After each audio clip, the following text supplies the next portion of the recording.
नमस्कार। आज मैं सिटीजनशिप अमेंडमेंट एक्ट के विषय में सीएए के विषय में बताना चाहता हूँ।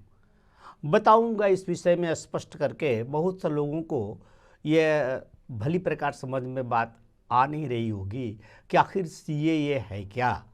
वास्तव में ये नागरिकता संशोधन अधिनियम इसे हिंदी में कहते हैं और यह कानून संसद से बहुत पहले पास हो चुका था, लगभग 2019 में ही।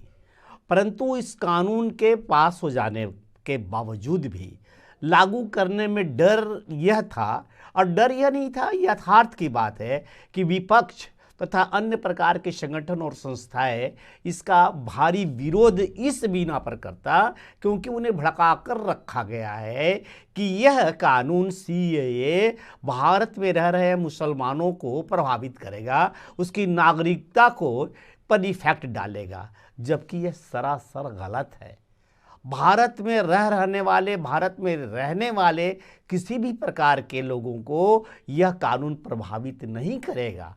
CAA citizenship amendment act CAA ये नागरिकता संशोधन कानून अधिनियम यह केवल सिर्फ इसलिए है कि अफगानिस्तान, पाकिस्तान, बांग्लादेश जैसे इस्लामिक देशों में धर्म के आधार पर, पंथ के आधार पर ढेर सारे हिंदुओं को, सिखों को, बौद्धों को और जैन, ईसाई तथा अन्य धर्म के मतावलंबियों को भिन्न भिन्न प्रकार के उत्पीड़न करके वहाँ से पलायन पर मजबूर कर दिया गया है, जो मजबूरी में भारत चले आए हैं।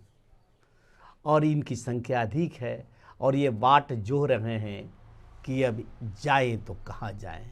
ये भारतीय नागरिकता प्रदान करने के प्रत्याशा में हैं कि उन्हें यहाँ का सिटीजनशिप मिल जाए।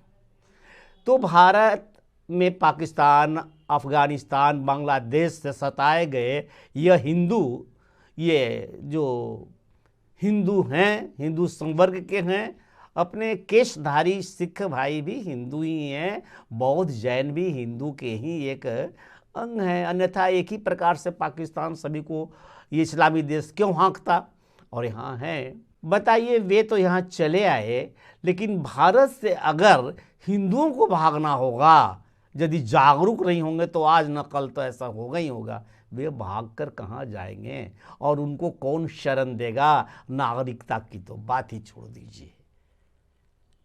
तो इस कानून से किसी को घबराने की आवश्यकता नहीं है। कांग्रेस की पूर्ववर्ती सरकार बाहर से रोहिंग्या, बांग्लादेशी मुसलमान के अवैध ढंग से बिहार में, भारत के बिहार में, बंगाल में तथा अन्य सीमावर्ती राज्यों में प्रवेश कर, दिल्ली में भी इनकी बहुत संख्या है, प्रवेश कर जाने पर उन्हें वो आधार कार्ड, वोटर कार्ड, वो राशन कार्ड उपलब्ध करा देते हो किसी भी प्रकार से, तब तो कोई बात नहीं होती। लेकिन जब कानूनी ढंग से ऐसे सभी पीड़ित और ताड़ित लोगों को जो दूसरे इस्लामिक देशों से पलायन होकर के अपने देश में आए हैं, उनको इस देश की मुख्य धारा से जोड़ने के लिए जो प्रयत्न किया जा रहा है, तो विरोध क्यों?